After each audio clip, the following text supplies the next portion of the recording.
Namaste everyone. Welcome to another episode of Bharatvaarta.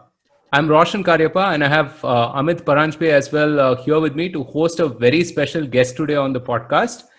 We have Chairman Ajit Pai, who's the head of the US Federal Communications Commission, or the FCC as it's known. He's the first Indian American to hold the office.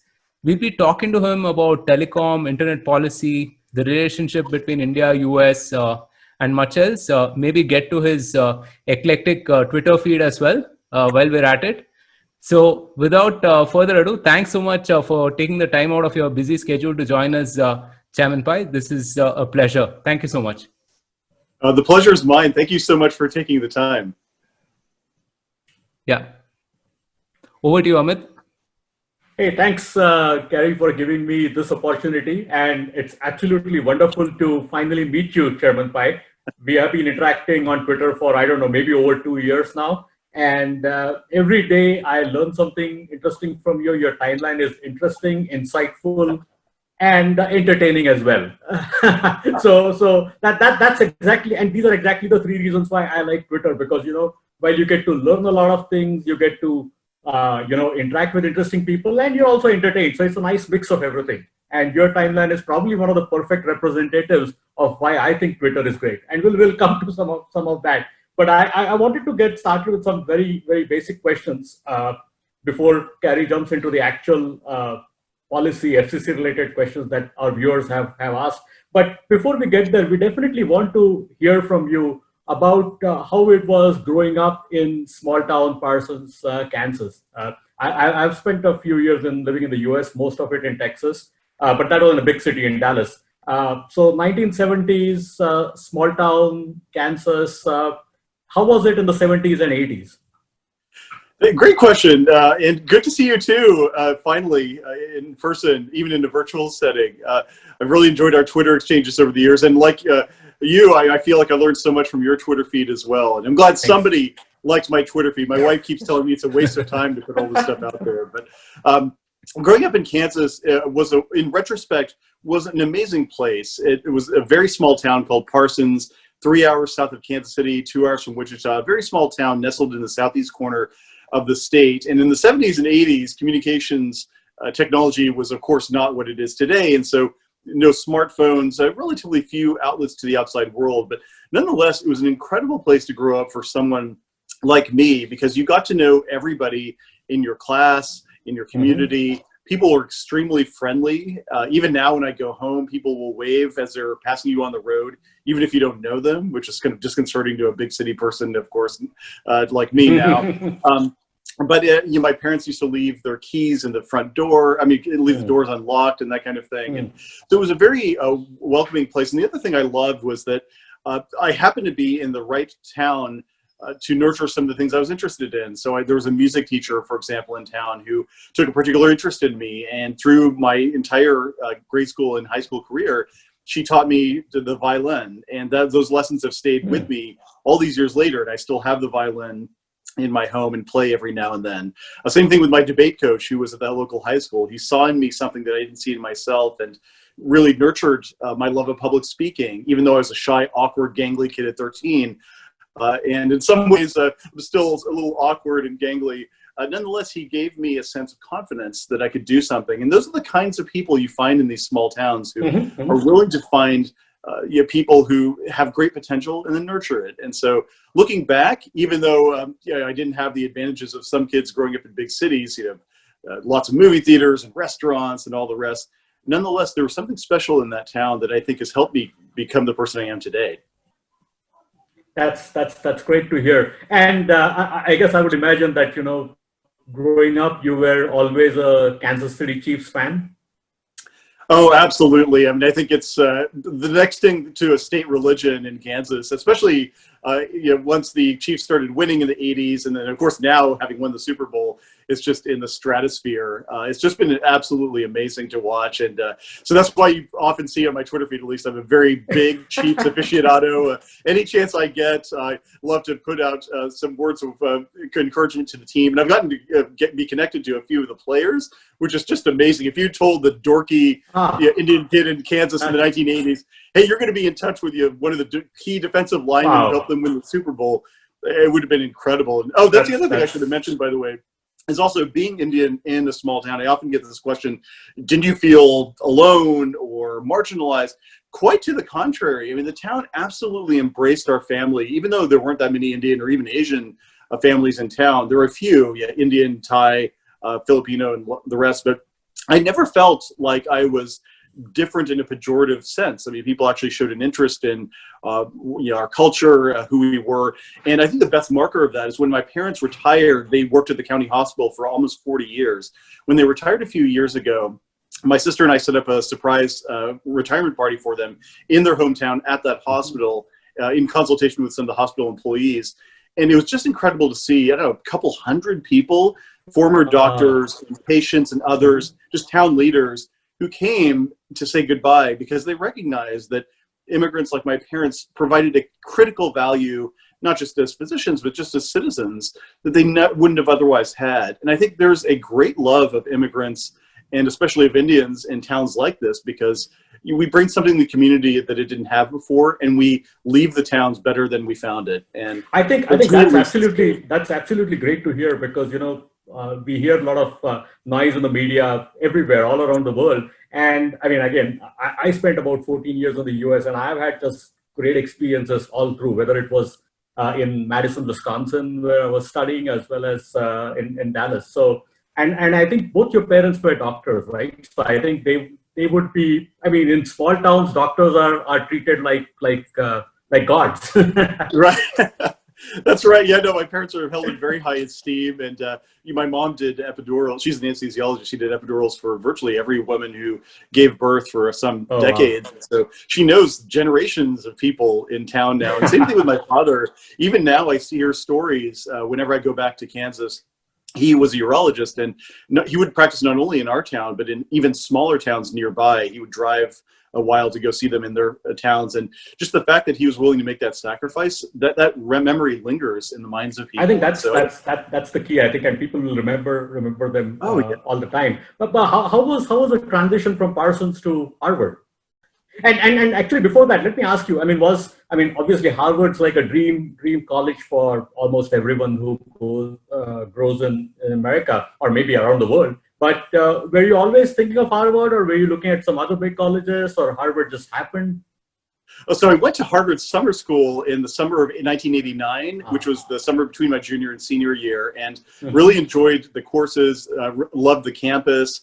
And I thought, well, if I have a chance to come here again, I would love to do so. I applied to other places as well and got into a few great schools, but it just seemed like a very natural fit. And especially for me at that age, at 17, which is when I went to Harvard, it was an intellectual feast. I was ready to learn from the best experts in economics and art and science, and I got a chance to do that. And unfortunately, as I'm sure you might agree, a great college education is in some sense wasted on the young because they don't have the life maturity to recognize how incredible this vast store of knowledge is. But nonetheless, I really did enjoy my Harvard experience, and notwithstanding the culture shock of going from small town Kansas to big city Boston, Massachusetts, it was an incredible experience. After Harvard, you were at Chicago. That's another great school.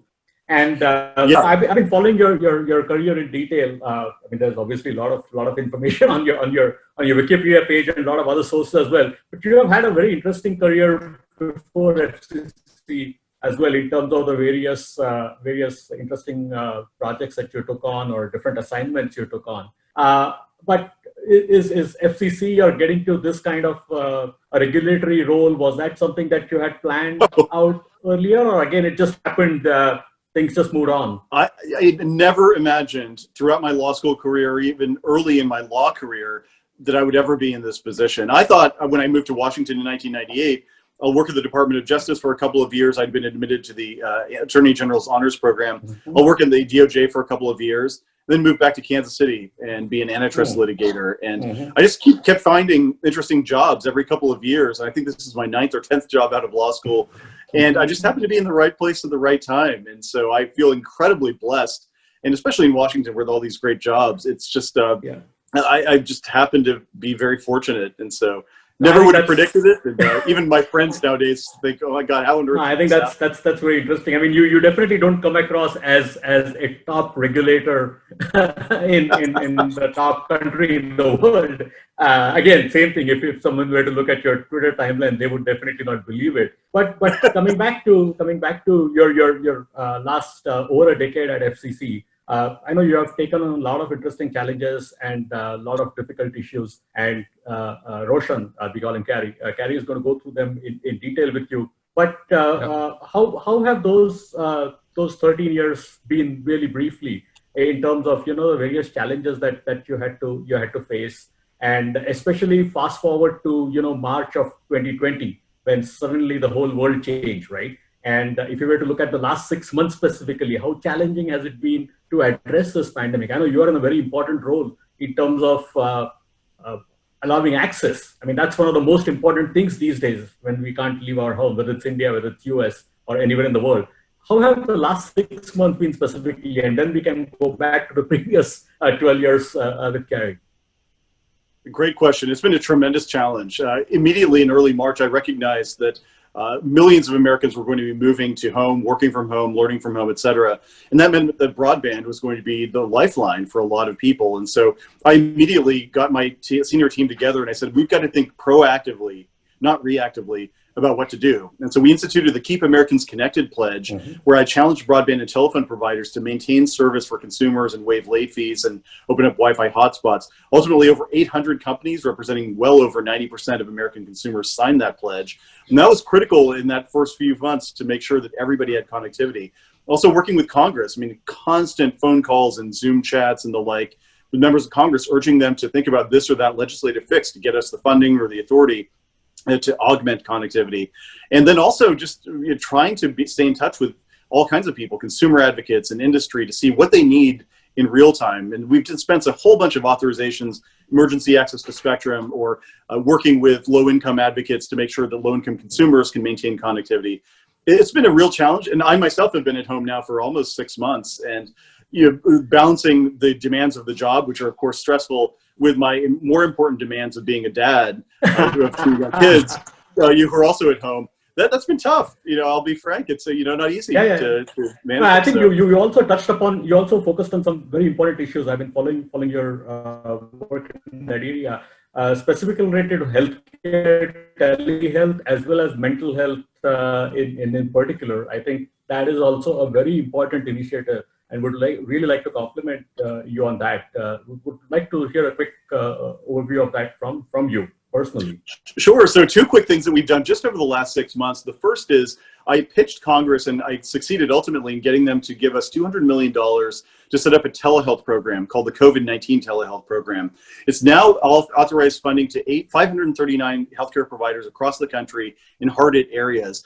And from everything from mental health consultations that are now being done remotely in places like New Mexico and Arizona, to child transplant patients who are immunocompromised, who no longer have to go into the facility in Pittsburgh, Pennsylvania. We're starting to get these incredible stories. And to me, at least, the silver lining of this pandemic might be the power of telehealth and connected care generally to deliver value. The second thing is I recognize that the stress of isolation has increased the sense of suicidal ideation.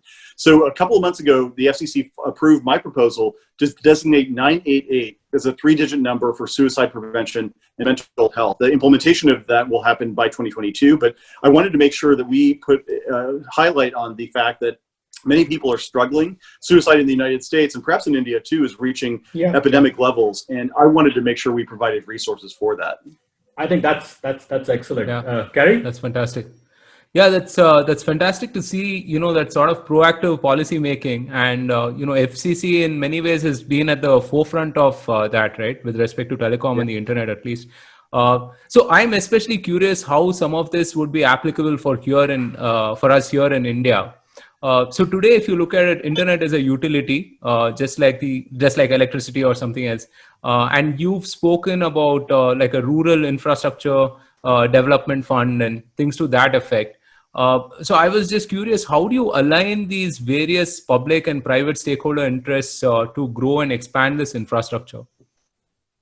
That's a great question. So in my view, at least, markets tend to deliver far more value than preemptive regulation or government funding. And so generally speaking, the American model has been to let the market solve the problem to the extent it can. But we recognize, or at least I recognize, that there are many situations in the US and in India as well, where the market simply will not deliver broadband connectivity. And it is in those areas where I do think the government has an important role. So we've rolled out many initiatives, the most notable of which is coming up on October 29th, a $20 billion program to get rural broadband into unserved parts of the country.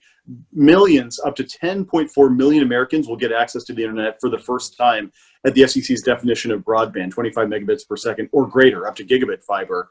This is critical, especially during the pandemic, as we've seen, to close the digital divide. So I've talked to the chairman of the TRAI and others in the government of India about this initiative, and I hope that it might serve as a model for those in India or elsewhere in the world. Yeah, absolutely. I mean, internet penetration is something that would offer us huge leverage. I mean, just threading one of the things that you mentioned. So telecom internet is also a very capital intensive business. I mean, people will have to, like carriers or service providers will have to invest a huge amount of costs in terms of deploy, like infrastructure, routers, this, that, whatever.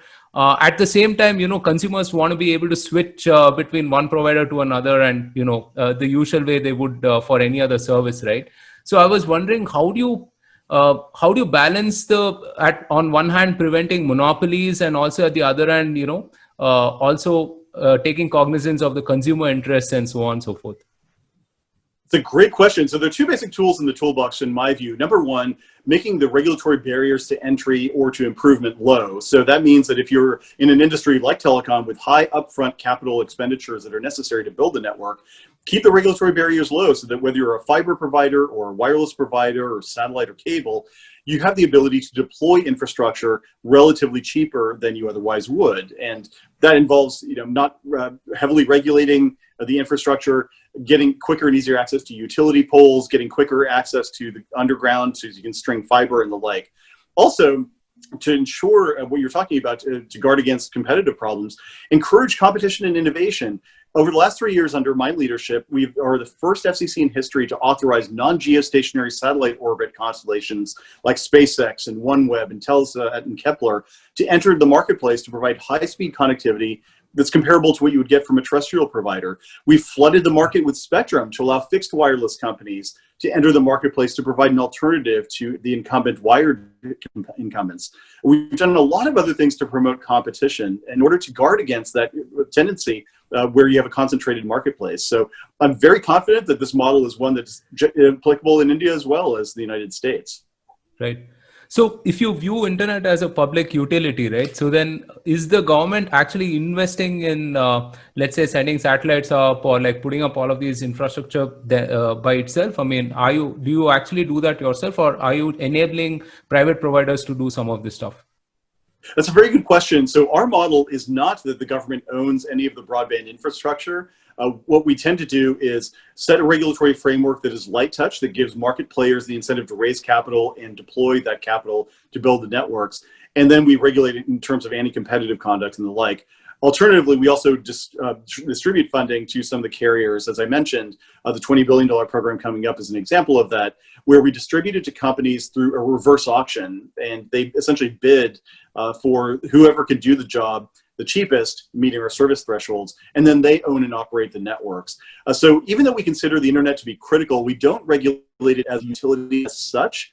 That term has a lot of regulatory implications in the US, essentially the government micromanaging how businesses operate. And over time, that has shown, the European example proves that utility-style regulation is the worst thing you can do if you want to have infrastructure investment. I think, Cary, let me just jump in here. I think you mentioned something that I personally think is going to be one of the most important aspects of future as far as broadband coverage is concerned. That's a low Earth orbit satellites, right? I mean, we already have a few hundred up in space, and a few thousand are going. Do you think in the next 5 years or more, maybe next 10 years, that will be a more realistic solution for some of the rural areas, not just in US, but in India and in Africa and in some of the other less developed countries? I absolutely do. I've had a chance to talk to some of the entrepreneurs in this space, including Elon Musk just a couple of weeks ago. And what Starlink and other companies, or SpaceX and other companies like it, are doing is very, very innovative, essentially creating a mesh network of smaller satellites in space that communicate with each other and the ground, relatively low latency because of the lower orbital slot that it inhabits. And it's at a price point, so long as you can solve the problem of the Earth terminals, which I understand they have, that is essentially comparable to what you would get from a terrestrial provider. And especially in these rural areas, from a satellite's perspective, it doesn't care whether you're in rural Karnataka or in rural Kansas. Exactly.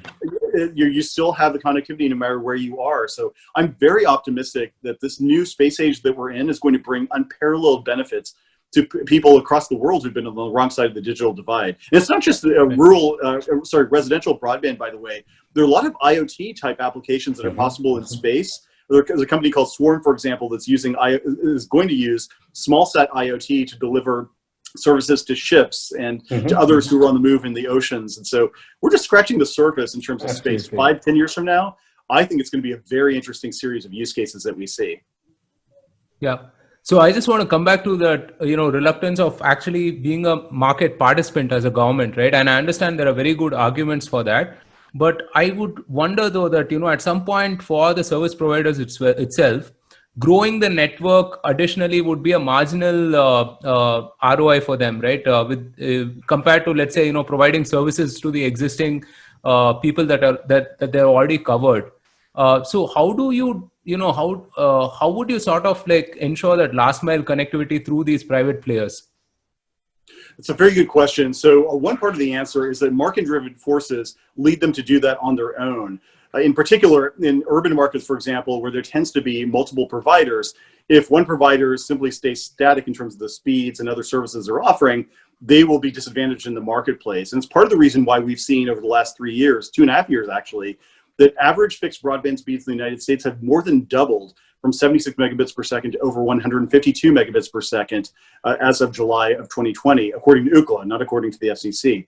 But secondly, if there's insufficient competition, we have tried to change that by putting the building blocks in place for new competitors to enter. So for example, we've authored just last year, and it was just upheld by a court, a brand new reform called One Touch Make Ready that essentially allows a competitive fiber provider to very quickly and cheaply add a fiber line to your utility pole to provide competition.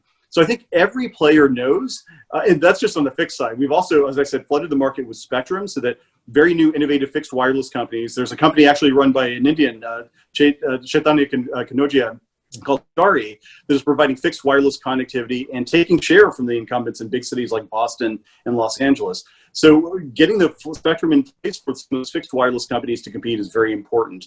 Same thing on the telco side too. We want to get rid of the incentive for companies to maintain their copper networks and focus their investments on fiber to provide more competitive alternatives to cable. So many different things we can do to encourage competition without actually taking hold of the ownership of the networks ourselves, which over time has proven not to be the most conducive to innovation and even investment in the network. So, yeah, I mean, that's a great answer actually. And the other question I had around disparity is, so, I mean, here we see especially that, the center decides something and the states decide to, have their own kind of adoption or watered down approach to any of the laws and regulations that come in place. You can see this for certain critical things like healthcare, for example, right? And especially now that has brought it so much into focus where some states are doing exceedingly well and some states are like, spiraling out of control, right?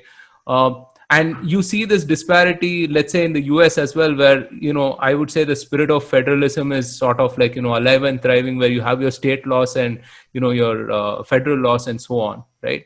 How do you ensure that there's parity in all of these states and across the country? That is as we say, the $64,000 question, and I suppose I'm pleased to hear that it is not unique to the United States. It's other federal countries have this problem as well. So I might be a little iconoclastic in my view, but to me at least, the internet is inherently an interstate activity. If I send an email to my wife who's in the same room, the chances are that communication may well traverse a state boundary with another state. So to me, at least under federal law, both under the Constitution and the laws of the United States, the Communications Act. I believe that only the FCC, only the federal government should be allowed to regulate those types of services. It's inherently interstate by nature. We cannot have a system where we have federal and state and local and even tribal. We have 574 federally recognized tribes in the United States, all taking a bite at the regulatory apple. If you're an infrastructure provider, especially in the telecom space, you need a consistent and coherent level of regulation. Otherwise, that's going to disincentivize investment in the long run and disadvantage consumers. And so what I have urged over my time at the FCC is to streamline the process. We've done that on the wireless side for wireless infrastructure, and that key decision was just upheld by a court in California a couple of weeks ago, saying that state and local governments can't just sit on wireless siting applications forever. They can't impose unreasonable fees, and they affirmed our authority to set that consistent level of regulation. I would love to see that for all IP-based services, and the same thing in India as well. I mean, you can't have, the government in Delhi saying one thing, and then Kerala has another set of rules, and then Cochin decides, well, we want to regulate it in our own particular way. That doesn't make sense if you're looking to build a network at scale. So hopefully India can solve that problem as well. Yeah, no, I mean, I completely agree. I think it's just way too important for any kind of a bipartisan sort of view on certain things, right? Now, most people know you as for the net neutrality. I mean, you knew this was coming. Yes, so I hear. So the whole net neutrality episode, where people went bonkers. They thought that there was crazy scaremongering, right? I mean, I remember someone said you'd have to pay $1 for a tweet, or was that $5? I'm not sure. It's $5 actually. $5. Oh wow. Okay, they didn't even get the numbers right. Some idiocy I see on Twitter now, but Right. So. And considering how that has played out since, where internet speeds have gone up and stuff like that. So, assuming good faith, what did people not get about the whole thing? And if you were to sort of look back at it right now, how would you sort of communicate this differently to the people? Or was there anything that you would do differently? That's a good question. So, assuming good faith, which is something I'll get to in a second, I think we try to get the message out, but I knew in the political environment that we're in the United States, and on this issue in particular, that the other side would be very, very energized. I mean, I think the internet underlies so much of our daily experience now that any change to internet regulation would be viewed with some concern. And so I tried to get the message out in a variety of ways, through an op-ed, through Twitter, et cetera, that this would be a positive thing. But it's very difficult for me to make my case. Light touch regulation over time incentivizes infrastructure investment, whereas the other side can get some celebrity or politician to say, Ajit's about to destroy the internet, which is much pithier, right? It's just, in the soundbite era in which we live, that's just an easier argument to make. And so I'm not sure what we could have done differently in 2017, but I had faith in knowing that over time, our decision would be the right one. And that's why every single day, including just yesterday, when we found out that speeds doubled since our decision was made in 2017, we are going to tout that, because these ridiculous predictions were made. And what I will say, assuming good faith, a lot of people now, I think, have come to realize that it wasn't that big of a deal. One of my favorite things to do on Twitter, and I would encourage you to do it as well, is just do a search for net neutrality, whatever happened with on Twitter. All of these younger people who were sold a bill of goods are, I thought the internet was going to end. Whatever happened to that issue? Or how is the internet still around? Or what was the name of that guy who was behind it? Like, sometimes I'm trying to figure out. Those are the best, right? Because it proves the fact that they were sold the crisis of the moment, and now they've moved on to a different crisis. Yeah. Now, as you said, assuming good faith, though, I think a lot of people acted in bad faith. They knew much better, and they paraded these ridiculous hyperbolic predictions anyway. You're going to have to pay $5 per tweet. The internet's only going to work one word at a time. Or my favorite, which is on CNN's website, this is the end of the internet as we know it. And the very fact that we were able to have this intercontinental discussion over a high-speed connection now proves the fact that that was false. And so, I always knew that history would be on our side, and I'm pleased now, almost 3 years later, to be able to say that we made the right decision. Right. Yeah, I guess, we can pick up. I'll just ask one question. One question there. Go ahead, Amit. But I think you mentioned it quite right, that there were some people that were sold a bill of goods, which by some people who may not be in good faith. I mean, many were probably in good faith and didn't have the understanding. I think the issue is, and I think this is true for all debates that keep happening. There are different issues happening right now, but how do we take some of these policy level issues and simplify them? I think that's the biggest challenge. And you, thanks to Twitter, are able to do it in a great way to the students who are in college today. I think that's one of the biggest problems that cuts across all these issues and are especially important for democracies like India, like the United States. The obvious answer would be a fundamental grounding in things like economics or engineering or history, so you understand the fact that the crisis of the moment is not the crisis of all time. And what was incredible was, my staff noticed this too, every single one of these town halls I had, every single one of them, afterward, several people would come up to me and said, you know what, I actually thought that you were the devil incarnate because of Reddit or whatever else I read on Twitter.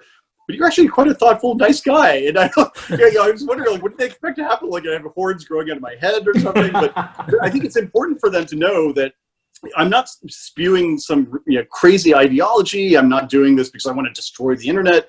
I genuinely believe that this regulatory framework, which is the regulatory framework we had for the first 20 years in the United States in the commercial internet era, is the right one. And especially now during the pandemic, the proof is in the pudding. Europe, which has the utility-style net neutrality regulations, proactively had to go to YouTube and Netflix and these other companies that do streaming video and ask them to throttle content, to slow down the internet traffic, because they weren't convinced that their networks could withstand the load. And so to me, that's just proof, right? Like, Europe has the net neutrality regulations you want, and they have the internet you don't want. We have a light touch regulatory system, and we've seen the results, 2x speeds since we made that decision. So, absolutely. So hopefully, those who are operating in good faith would be willing to hear a different point of view now. Right. Yeah, I guess there are a couple of things we can pick up from the previous answer itself. One is how polarized debates have become, right? I mean, and they seem to be increasingly polarized as we have more and more information, where one side is painted as good and the other side is painted as bad, and nobody is willing to kind of like balance things out, right? Do you see that? Do you see that improving at all? I mean, generally, or what do you see? What do you think we can do to make have more reasonable debates about things that are far too important to be polarized? Actually, I tend to be an optimistic person, but I have to say I'm very skeptical in the near term, at least in the United States and even in India, that we can change that anytime soon. And I still get all the time some emails that are just ridiculously over the top, vitriolic, and you just wonder, like, what was this person thinking when they got behind the keyboard and decided to type out this stuff laden with expletives, unhinged from reality? Some of them saying extremely, racist or violent things, and I don't know. I think it is unfortunately a product of our political environment, which is far more tribal than it should be or used to be.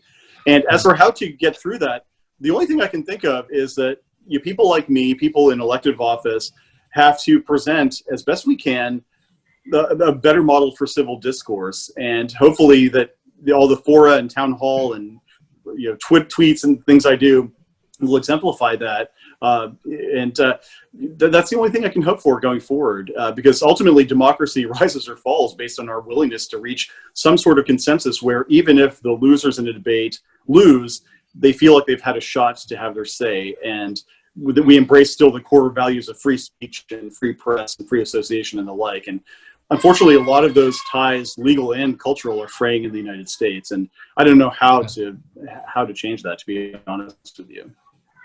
Yeah. I mean, even now, to see how it's personalized. For me, obviously, the net neutrality debate was a good example of that, where highly personalized, threats, people coming to our house, people have gone to jail because of threats that were made to me and my family. I mean, it never even occurred to me. And I've talked to all my living predecessors going back to the Kennedy administration. Do you ever encounter anything like this? And they said, well, a little bit of the vitriol, but nothing like that. Like, nobody even knew who we were for the most part. And now, I guess maybe it's a product of the social media age, as well as the ubiquity of the internet, that just everybody knows everything, and where you live and all that kind of stuff. So anyway, that's the normal, I'm afraid. Right. And do you see the net neutrality issue coming to the fore again? And how would you handle it going forward? How do you think it will play out? That's a good question. So I do think that certain aspects on the other side tend to view this as a religious issue. And of course, the last thing you want to do is compromise on a religious issue. And so I think there is going to be an impetus for some to keep this issue alive. The dirty little secret here, and I will only tell the two of you, is I actually favor a legislative solution to this. I think a legislative solution that would prohibit blocking of lawful content, prohibit throttling of content, prohibit anti-competitive paid prioritization, impose transparency requirements on every single ISP in the United States. I would favor that being codified in our law forever. And that's a one-page bill I just described in 20 seconds that has no chance of passing Congress because it's become so politicized. So I would love for that bill to pass so we can focus on things that actually matter to American consumers, closing the digital divide, getting people more affordable access, promoting competition and innovation. When I travel around, and I've been to all 49 states and the territories of Puerto Rico and the Virgin Islands, that is what actual consumers on the ground ask me about. They don't ask me about Title I versus Title II regulation of broadband internet access service. So I would love for Congress to settle this once and for all and let us move to what really matters. Right. So the other big facet that we've seen recently is all of the regulation against big tech, right? So Google, Facebook, Amazon, and so on. I don't think they act as, they can't act as like how they acted about 5 or 10 years back. They can't just grow rapidly across borders anymore. I mean, people are clamping down with certain regulations. I think governments have recognized the amount of leverage that they have as well, right? The sheer amount of leverage to influence elections or whatever it is, right? As a policy maker, how do you sort of regulate some of these really hard, without a precedence sort of issues? That is a hot question. So the FCC does not have direct regulatory authority over companies like that. But what I have said, and I said this actually in the context of the net neutrality debate, you can go back to a November 2017 speech that I gave. Well before it was cool, I said, look, these social media companies, these tech giants have a great amount of power, and they aren't transparent about how they exercise that power. We don't have any idea how they moderate content or how they decide what content is shown and what is not. That is the real net neutrality issue, in my view. Absolutely. And I think now we've seen a bipartisan consensus in the United States, and it's spreading abroad, that maybe we should take a look at how transparent or not big tech is. So I think it's going to continue an underlying discussion in many, many different countries. Yeah, no, it's pretty opaque actually. I mean, if you look at how they rank content, how they promote content, or even let's say something like a Google's bid rate and so on and so forth, right? It's just like it's an iron curtain. There's nothing transparent about it. So how, thinking from the perspective of those companies, considering the leverage that they have, how do you think they should operate? Because I think they made a clear choice a few years back that they're not the pipes and the infrastructure anymore. They actually have a view on certain things, right? So which is why you have these policy people within social media companies and so on. So considering that, where do you see things going from here for them? That's a very good question. Not to go back to net neutrality, but I mean, during that debate, I remember saying, and some of my colleagues did too, who shared my view, be careful, tech giants, about advocating for these strong net neutrality regulations, utility-style regulations on your infrastructure provider competitors, I guess you might say, because eventually that snake is going to turn around and bite you. And now we see exactly that has happened, that you see a lot of people, Democrats and Republicans alike in the United States, saying we should rein in big tech, whether it's through antitrust investigations or utility-style regulation or state-level regulation, if not the federal level. A lot of people are urging that kind of regulation along. So I'm not sure where it's going to go. Some of it depends, of course, on the elections in the United States, of course, but some of it depends on very unpredictable public sentiment. And I'm not sure where it's going to go. But one thing is for sure, I think that debate, in my view at least, has very much eclipsed net neutrality as the biggest issue in terms of internet content. I mean, you hear about net neutrality being an issue, but it's more of a, hey, whatever happened to it, we still need it because some ISP could limit content. But what the hot issue is, how are tech giants operating? How are they affecting their elections and the like? That is something that future policymakers are going to have to wrestle with. Yeah, I think it's sort of the new net neutrality issue, so to speak, I think. I think net neutrality is a big issue that, occupied a lot of bandwidth for all of us, and especially for you, Chairman Pai.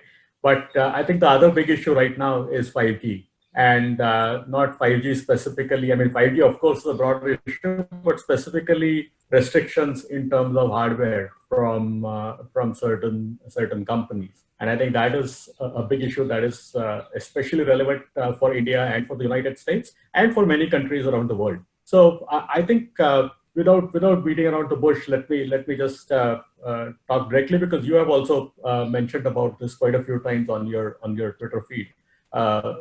The company being Huawei, right? How do you see that evolving now that both India and US have started taking some serious steps in the direction of restricting their access to the markets when it specifically comes to this technology? I think there's very strong momentum in favor of a risk-based approach to evaluating the hardware and even the software that goes into 5G networks. Well before many other countries had done this, I proposed that the FCC ban the use of funding that we distribute from being used by US telecom carriers on equipment that was determined to be insecure.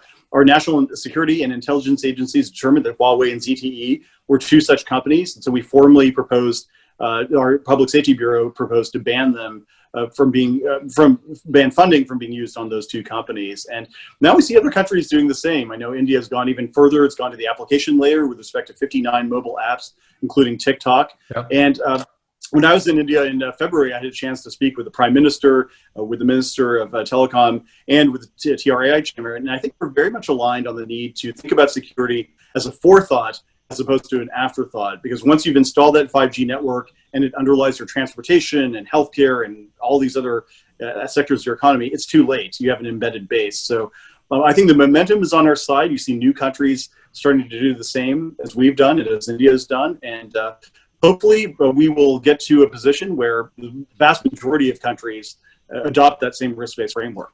Yeah, and I think leaving aside that issue, I think this is also a great opportunity for India and US. Again, we have repeated this multiple times, the richest and the largest democracies out there, to collaborate extensively on this new technology, because this is going to be around for next 10 years at least, or longer.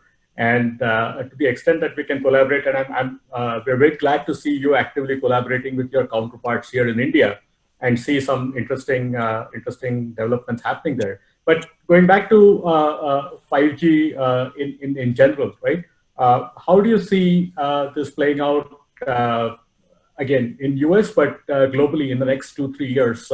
How much progress do you think we'll realistically make in the next 2 years? I'm sure India is a little bit behind, but in US, realistically, where do you think we'll be by 2022? Wow, so the US, at least, we are moving extremely fast. And you can find out more details about this at fcc.gov/5G. But a couple of years ago, I introduced what I call the 5G Fast Plan. And we've been executing aggressively on each part of that plan. The first part is getting more spectrum available. And the second part is making it easier to deploy wireless infrastructure. And the third is making it easier to deploy fiber, which is necessary for backhauling this traffic through the core of the networks. Just yesterday, Tuesday, depending on when folks are listening to this, August 25th, the FCC closed its first mid-band 5G spectrum auction, raised $4.5 billion in the so-called CBRS band, 3.5 gigahertz. That was only a 70 megahertz wide swath. We have a huge 280 megahertz auction of the C-band coming up on December 8th.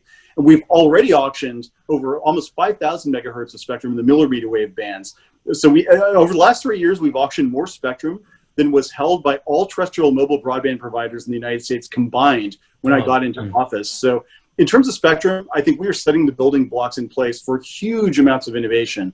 Same thing with small cells. When I came into office, we had something like 13,000 small cells. We're now at, I think, 400,000 and counting.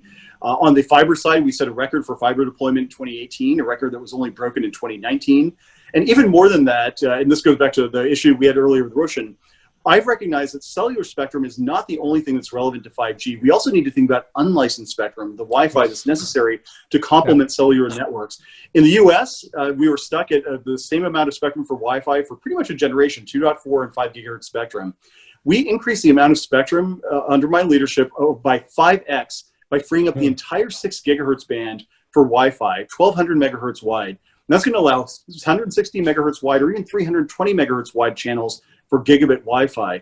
And that is absolutely critical for everything from wearable IoT innovation to high bandwidth streaming and gaming.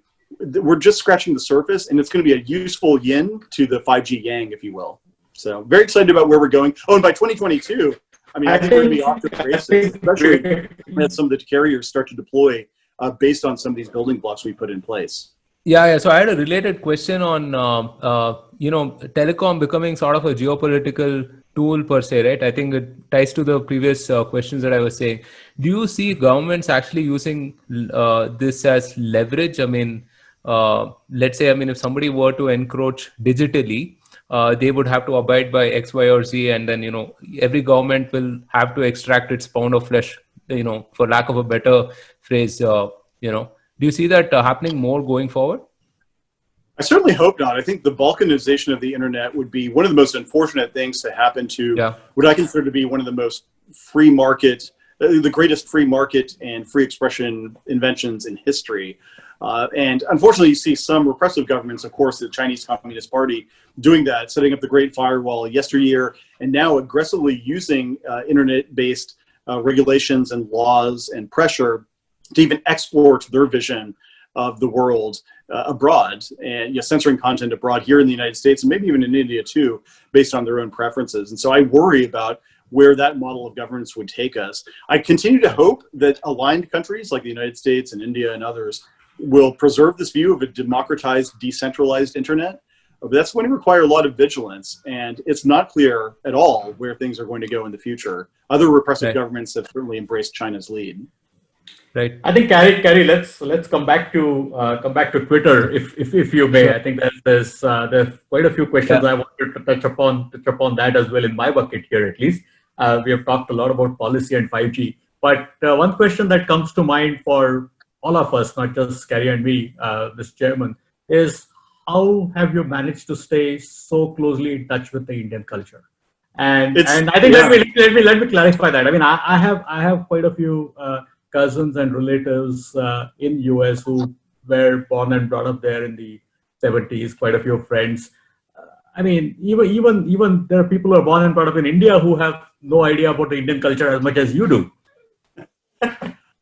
To me, it's just so important to know who you are. I will never forget one of my favorite conversations was many years ago. I had a chance to meet Ajit Pai, a fellow Konkani. He was an amazing guy. I mean, he single-handedly got history to millions of kids in India. We grew up on his. Absolutely, and so you probably know the story here, which he told me about how he got into. I just happened to ask him how he got the idea for Amar Chitakatha, and he told me that he was watching Doordarshan in 1967, and he was appalled that the kids who were on the quiz show knew the name of the Greek god of Mount Olympus, but they couldn't tell you who Ram's mother was. And so he started Amar Chitakatha to teach people about their culture, their history, their religion, etc. And so that's something that my parents always imbued in me as well.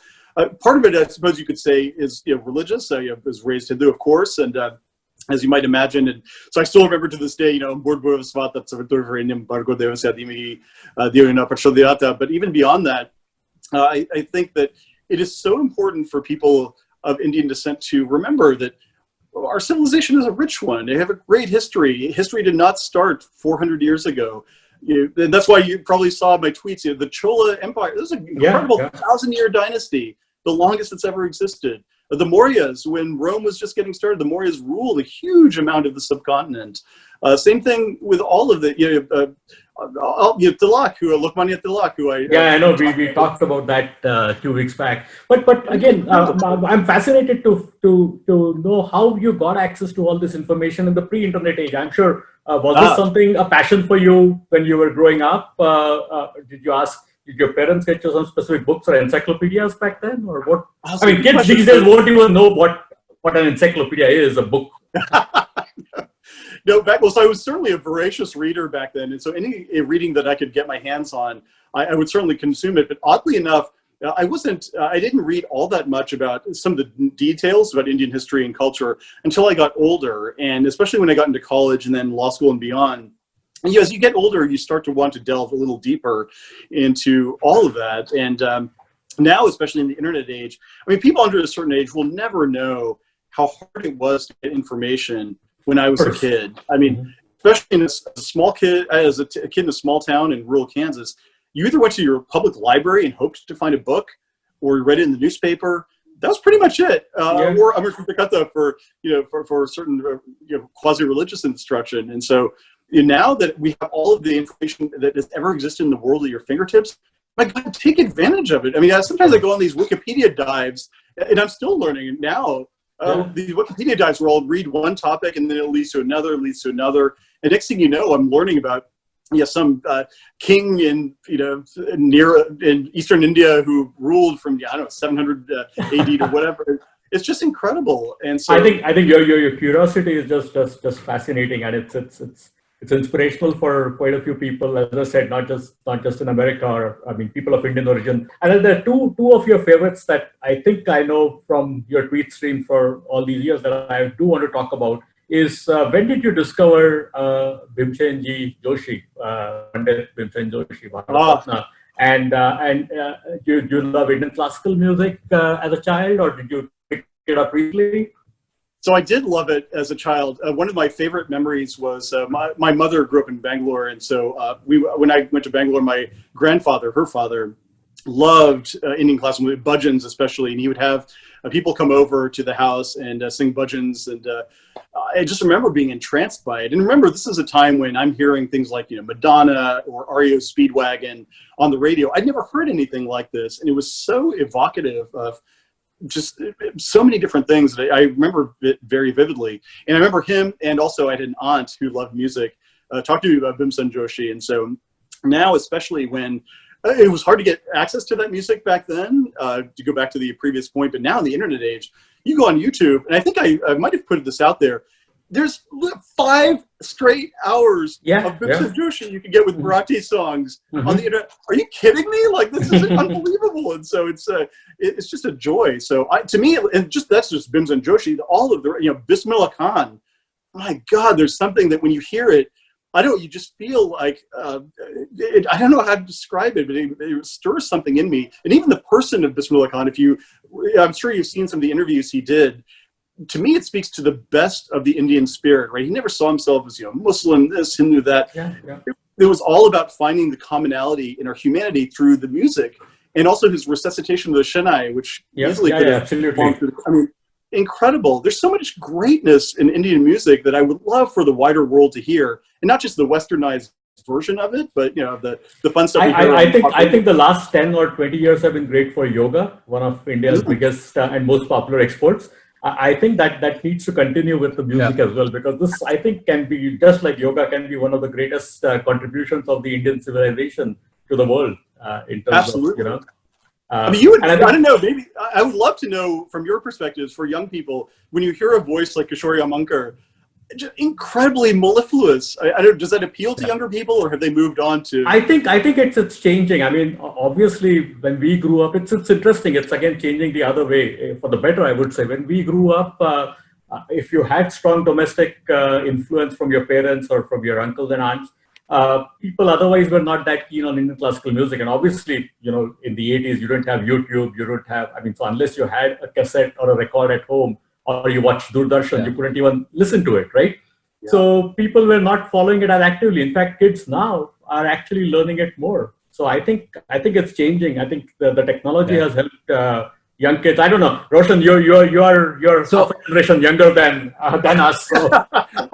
Right. So I had a bit of an interesting journey, actually. So my brother, who was my main musical influence growing up, used to listen to a lot of the old American artists. So Harry Belafonte, Frank Sinatra, and those guys, right? So I grew up with those guys. And so I actually rediscovered Indian classical once I started listening to Shakti, which is Zakir Hussain and Vikku Vinayagam and those guys. And so then I dived into Indian classical. So it was Western, and then fusion, and then Indian classical. So it was that kind of a journey for me. But yeah, I mean, there's just so much to listen to, actually. Yeah, there's so much depth. And I think sorry, go ahead. Yeah, the other thing I was going to, the second thing that I know you're particularly fond of, among all the other things in the Indian culture, is a specific spot in India, a place called Hampi. I know, and I think the reason why I brought this up is I think this is something that, again, many Indians haven't visited. I mean, people keep talking about Taj Mahal and Ajanta and some of the popular tourist spots in India. But Hampi is a secret. Have you been fortunate to visit, or you've been reading about? I have been fortunate to visit. It's been a while. My grandfather took me when I was 12 years old. I think this was the summer of 1985. And of course, I wasn't old enough to appreciate it fully, but nonetheless, I remember thinking, my God, what a great civilization this was. And especially now, as you get older and you understand, part of it reinforces my view that we need to teach Indian culture and history and architecture and music. Because now, I mean, people don't appreciate that civilizations can fade, they can fall away, they can, and the memory of that can be erased if you don't keep it alive. And Hampi was an incredible font of all kinds of cultural learning. And I think, I don't know, maybe you might disagree, but I think for too long, many Indians had a sort of a timidity, almost a passivity, or neglect of who they were or are, or who they were. And I categorically reject that. And I think that it's very important for us to remember that these are great civilizations, and we have just as much a story to tell as any other ancient civilization. But it's up to us to tell it. It can't be told. Absolutely, and I think you're probably the best ambassador I can think of in the US to talk about some of these great Indian civilization things. And I think every day I look at your timeline and I see some interesting nugget in this, and I think this is better than almost any other thing I could think of in terms of bringing this great story, this great civilization story. In fact, people around the world. So, Cari, I don't know. I think we are almost out of time, but I would let you have the last closing comment. Yeah, so in fact, I mean, Amit and I were on a different podcast discussing just this. I mean, so the Ganesh Utsav was celebrated recently, and we were talking about how it is important for us to, redo these simple acts to reinforce our civilizational ethos as a society and as a community, right? So, yeah, so I guess, my last question to you is that we're seeing an increasing influence of Indian Americans in the American society, right? So how do you see that going forward? I think it's wonderful, and I think it's a trend that's going to continue. When I was a kid, I was one of those odd C-SPAN junkies. I would watch our legislators, senators, and representatives debate on the floor, and I never saw anyone who looked like me, so it never even occurred that someone who looked like me could be in public office like that or inhabiting the role that I inhabit now.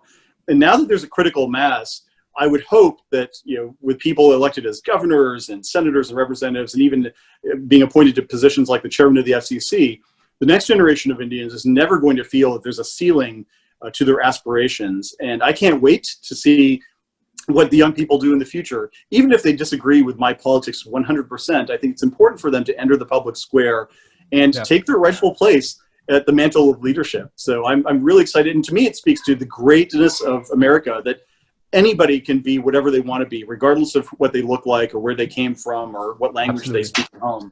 So it's an exciting time for the country, not least because the diaspora, I think, is really maturing and blossoming here in the U.S. Yeah.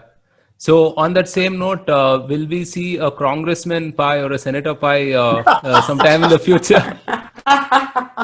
I don't know about that. I'm having enough challenge maintaining my Twitter feed, so being in elective office might be a bigger challenge. But no, what I will say is, I feel incredibly blessed. If you had gone back to that shy, awkward Desi kid in the 1970s and 80s and told him that you'd have a chance to meet the President of the United States and the Prime Minister of India at the same time, and Elon Musk, and talking to Elon, it would be inconceivable. So even as of today, I can say that I'm so privileged to have the life that I've had. I'm so grateful to my parents, to India, for giving me so much that has made me who I am. And I can't say what comes in the future, but I hope it's as rewarding as the last 47 years has been. All right. So this was a fascinating conversation. Thank you so much for your time, Chairman Pai. Really, really appreciate it. And we wish you all the very best for whatever is to come. So thank you. Thanks so much for having me on. This is a great conversation, and let's keep it going online. Or thanks. Absolutely. Yeah, thanks, Chairman. I think you mentioned privilege. I think we were privileged to have you on this program today, and we hope we get to listen to you a lot more often in the coming months. Thank you for tuning in. This podcast was brought to you by the team at Bharatvaarta. If you liked this podcast, then don't forget to share, subscribe, and rate us on your favorite platforms. We're available on Anchor, Apple, Google, Spotify, Stitcher, Breaker, YouTube, and a host of other platforms. We started Bharatvaarta to facilitate long-form discussions on politics, policy, and culture. We don't necessarily endorse anything that was said in this episode. If you do wish to offer us any feedback on the content or anything else, do reach out to us on social media or get in touch with us on our website, www.bharatvarta.in. The links are in the description below. Thanks again for tuning in. Until next time, stay safe, take care, and Jai Hind.